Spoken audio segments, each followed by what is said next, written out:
any of you waiting who've been here on time, so we're going to kick off and go through it.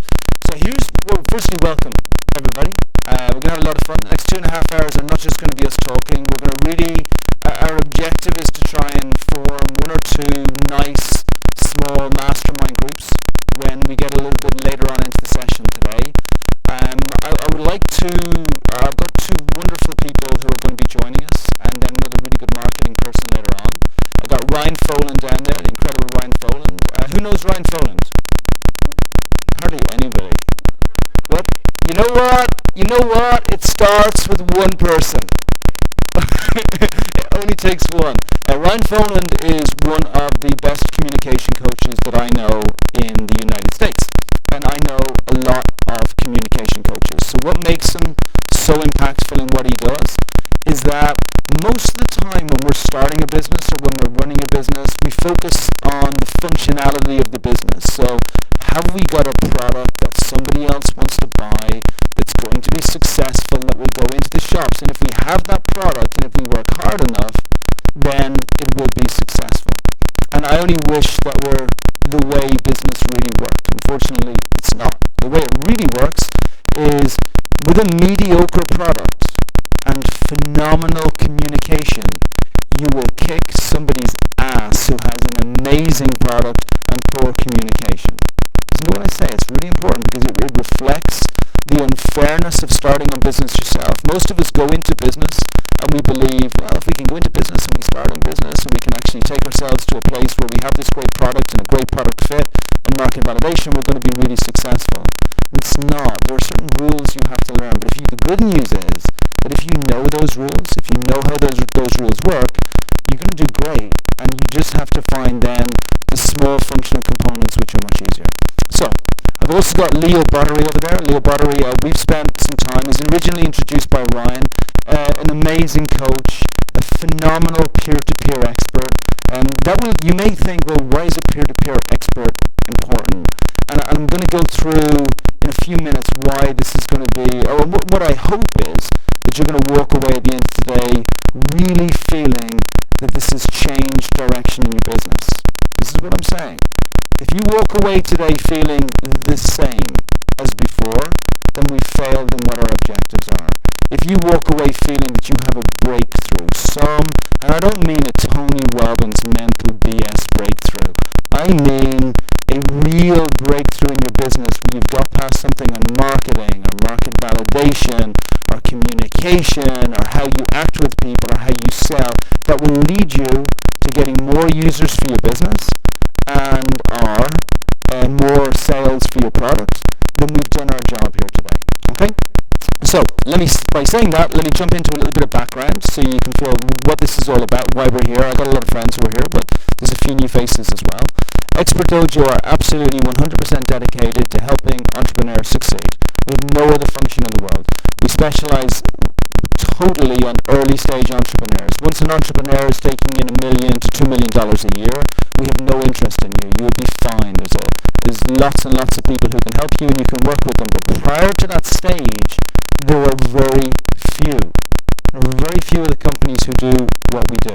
Now, the way for us to try and help you is to try and understand what the problems are that you're facing. So, my name is Brian McMahon. I opened the space for Expert Dojo in Santa Monica about 1.5 years ago. I opened that space initially to study entrepreneurship. We wanted to understand why do only 1 or 2% of all entrepreneurs succeed in Santa Monica or LA. It's a crazy statistic, right? Like 1 or 2%. As an Irish guy, I can tell you, me and my compadres, we would not go out for a night drinking with a 1% chance of getting a pint of beer. We would not go into a fist fight with a 1% chance of winning.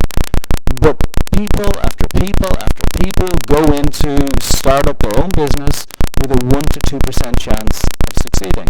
And we don't believe failure is good. We don't believe that you should learn from failure. We don't believe that it's a good process to go through. We believe that success is just friggin' awesome.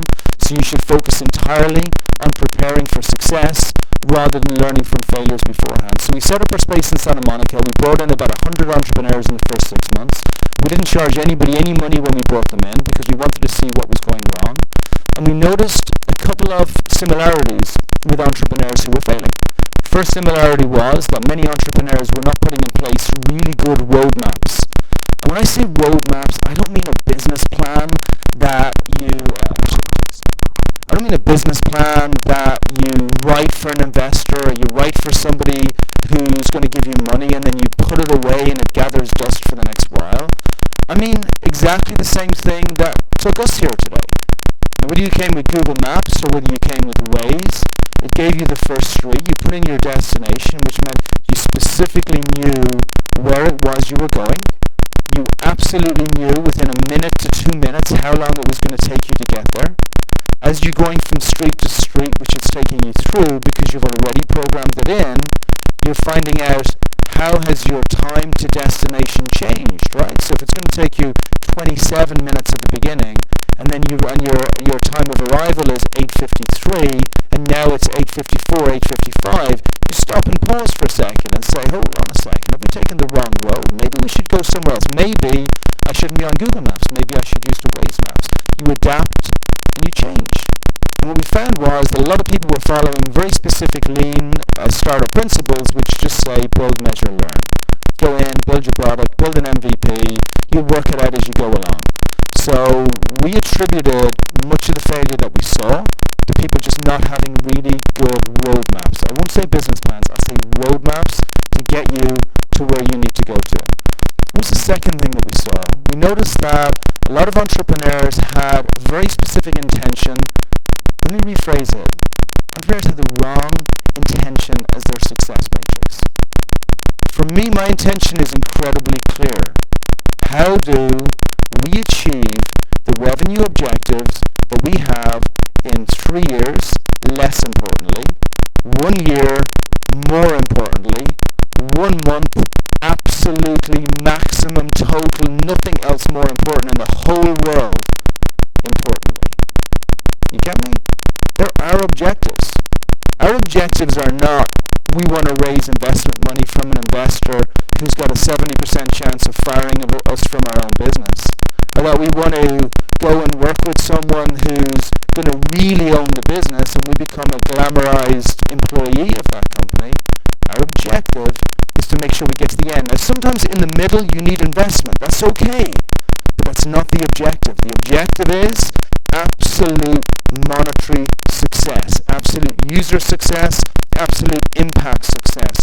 One or all of those three things. So we noticed that was a big problem. And the second area that we noticed was a huge issue was the actual help that you get. And there's kind of two extremes when you come to entrepreneurship. There's the one extreme, which is mainly men, right, we do this, which is, hey, we can do this. We don't need anybody in the whole world ever. And whenever anything is going to go wrong, there is no way we will show any emotion whatsoever because we are tough, and we are strong, and we will fight through. And generally speaking, we fail, because it's just a stupid philosophy. I don't know where it came from, but it's what we have, right? So we go in, we say, we're going to start. What have we got to do in entrepreneurship to be good? Right, we have market validation. That has to be good. We've got to make sure somebody can buy it. We have to have product fit and branding is right. We've got to make sure our business foundation is in place. We've got to be good at process. Our business plan, the roadmap that I mentioned, the developments and design. We've got to know about human-centric design, a beautiful thing. But when you walk in this room, you think, wow, this is cool. The tablecloths, the chairs, the way the room is almost a perfect dome, like all of these things, it's human-centric design. Your website, if it's a website that doesn't have beautiful human-centric design, but you've got phenomenal product, people aren't going to buy because you've made it hard for them, and people are impatient these days. Team building, culture and leadership, securing investment, corporate culture, scaling, and then IPOing your business. Here's my point. I'm very good at business development. I would say exceptional business development. That is my thing. I would put myself up against most people in the world on developing businesses, and I've done it over 30, 40 countries, over 20 years. I'm not great at logistics, is the truth. So if I try and do this all on my own, I'm not great at creativity. It's just a thing. But if my creativity sucks, and my logistics suck, and my business development is good, I'm going to what? I'm going to fail. And so is every other person who tries to do this thing on their own. So you need other people around you, other great people around you who are going to help you succeed. Now the other extreme is you get coaching, and coaching is great. Every successful athlete should have coaching. We do coaching over the dojo. We do it all the time. But even more important than coaching for me, way more important, I would take this, if I had the choice of working with me or someone like me who has just specialized in entrepreneurship all of my life, or working in a peer-to-peer group where I have got 12 people around me all with different skills, I would take that peer-to-peer group all day, every day. So this is why Leo is so important, because he's going to give us some insight into how a peer-to-peer group works. We found out time after time after time that the entrepreneurs who are failing would say, I wish I'd known this, I wish I'd realized that. I wish I'd had more access to other people who could have helped me develop the skills that I have. Peer-to-peer is really important. And I would say to you, I don't care whether you go with Expert Dojo or you go with someone else, you form a peer-to-peer group if you're starting your own business. You make sure you've got 7 or 8 or 9 people who are all people who have got different skills. 1 or 2 can have the same skills. Like, it's good for me to have 1 or 2 marketing people around me. Maybe somebody in digital marketing, maybe somebody who's really good at a different type of marketing, maybe lead pages or those types of things. But I also want to have a legal guy in my peer-to-peer group. I also want to have somebody who's really good at logistics. I want someone who's great at human-centric design. Does this make sense? How many people here are part of some form of peer-to-peer group? A few people, right? What do you, just out of interest, what are your thoughts on your group, on the group?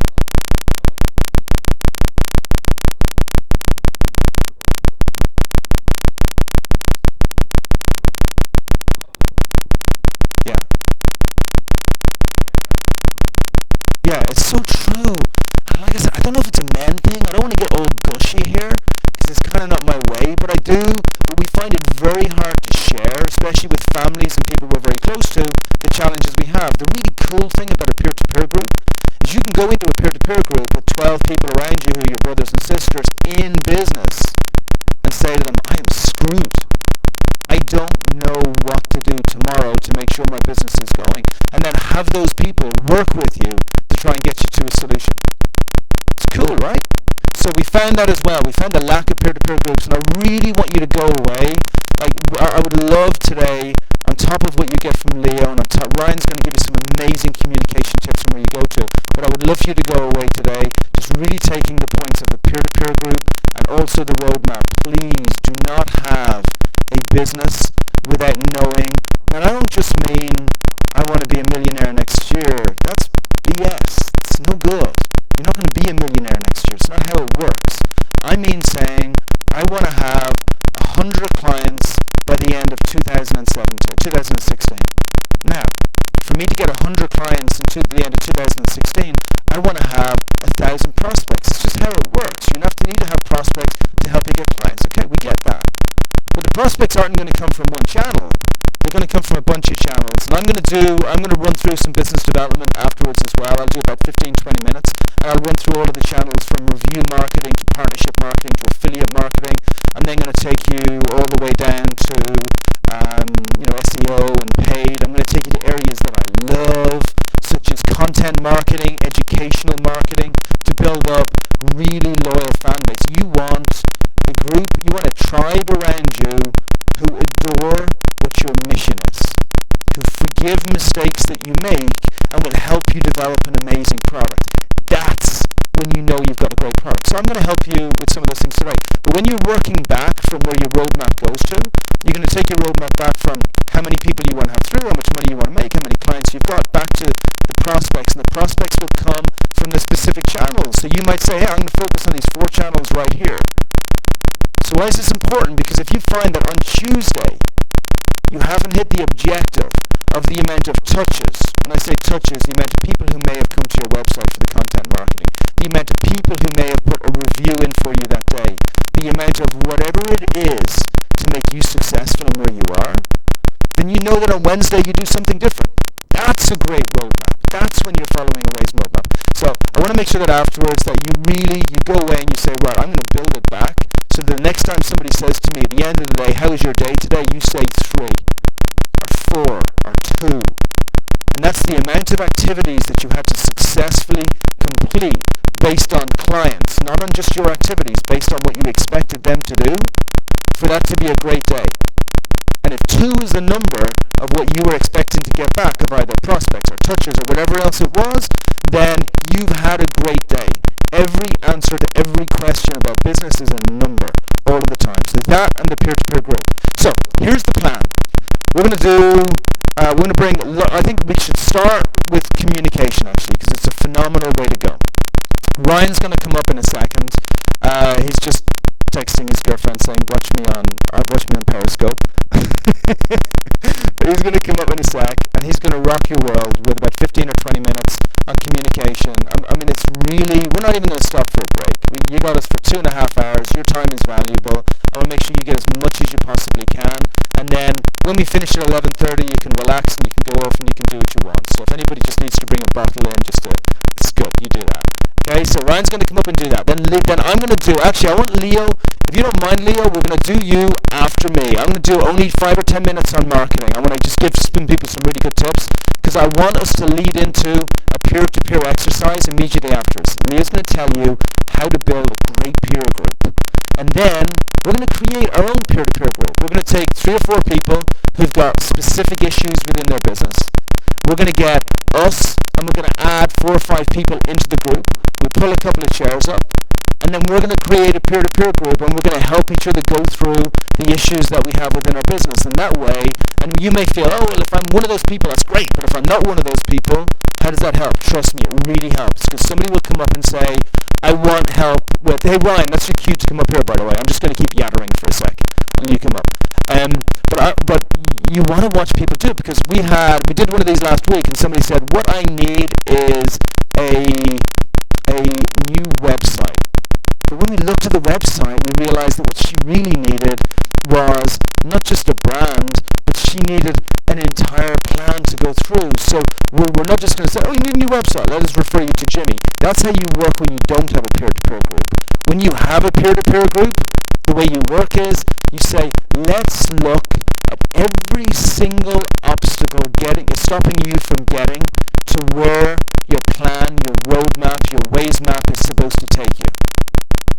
And normally we use it as a structure to look at all of the different aspects of the 12 steps of being successful in your business, and then saying, okay, if do we have the market validation? Do we have the product fit? Do we have the branding? Do we have the human-centric design? And I'll tell you the other awesome thing about it is, even if one of your 10, 12 people within your group don't know the answer, how many people do we know? We know loads, right? How many people do we know really well? Probably 10 or 12 people that we could pick up a phone call to.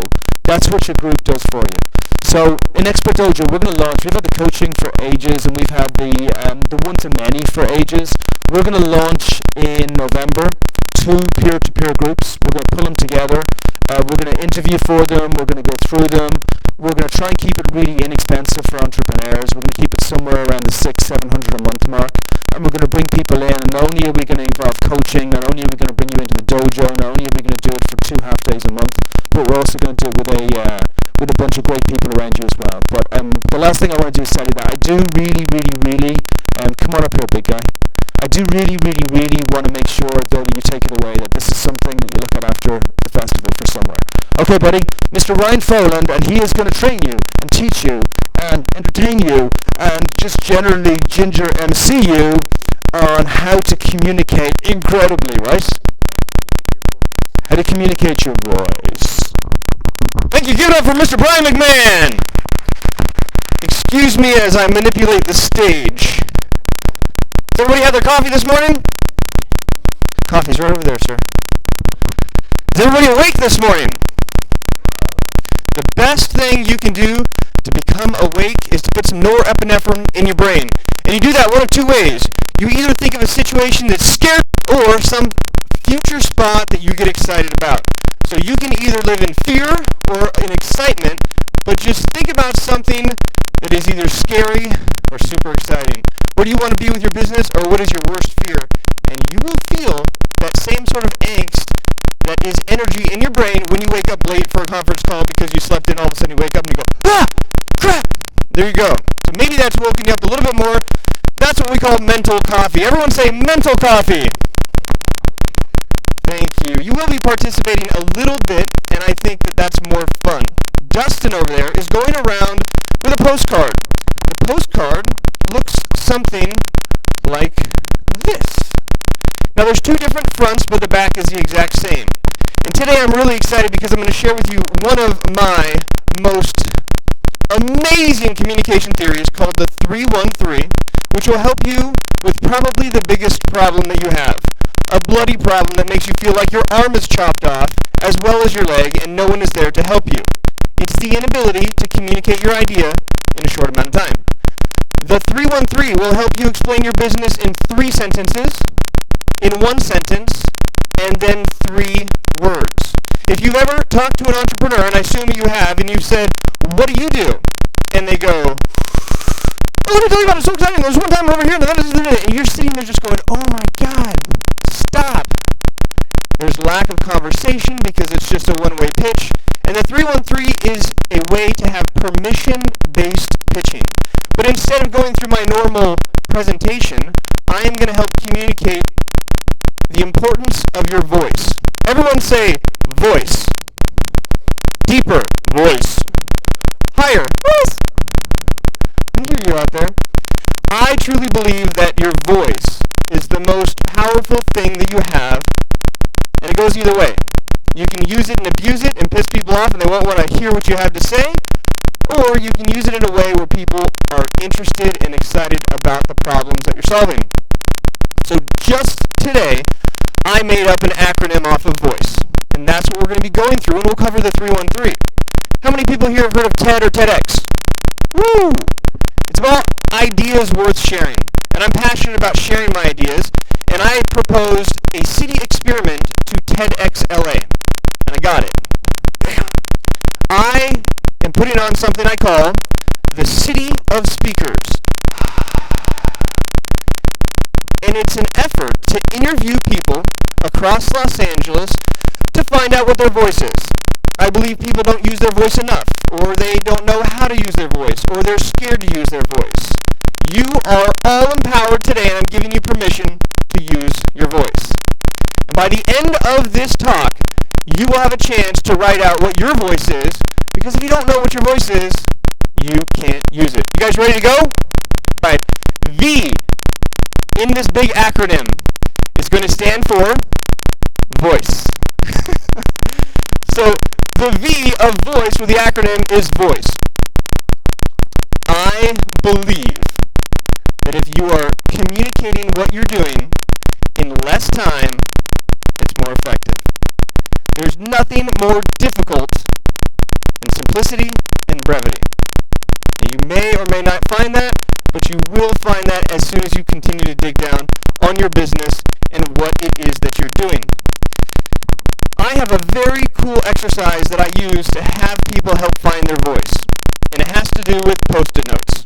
So here's a quick down and dirty for my Post-it note exercise, which will help you discover your voice. I believe that your voice is the intersection between what you think and what other people think. Now let me say this again. Sure, anybody can have a voice, and their voice is just something that they're pronouncing out there, right? And again, your business is somewhat your voice that you are communicating. A Post-it note exercise will help you find out the connection between what your voice is and the voice that the customers want to hear. Oftentimes we go out there as a business, and the voice of the business is, this is our product, this is what we're doing, here's how cool we are, like it, like it, like it. You tell people what to do. I challenge you to get 2 colors of Post-it notes. First, the color you use yourself, and you fill out what you consider the voice of yourself or your business to be. Is my business compassionate? Is my business revolutionary? Is my business technology? Is my business just considered an app? You write down independently on each Post-it note what these different values are of the voice of your business. Then you take a separate color of Post-it notes and you pass them around to people, colleagues, customers, family members, relatives, people you like, people you don't like, people who like you, and people who don't like you. And you ask them the same question. You say, what do you think the voice is of my business? What do you think when you think of me?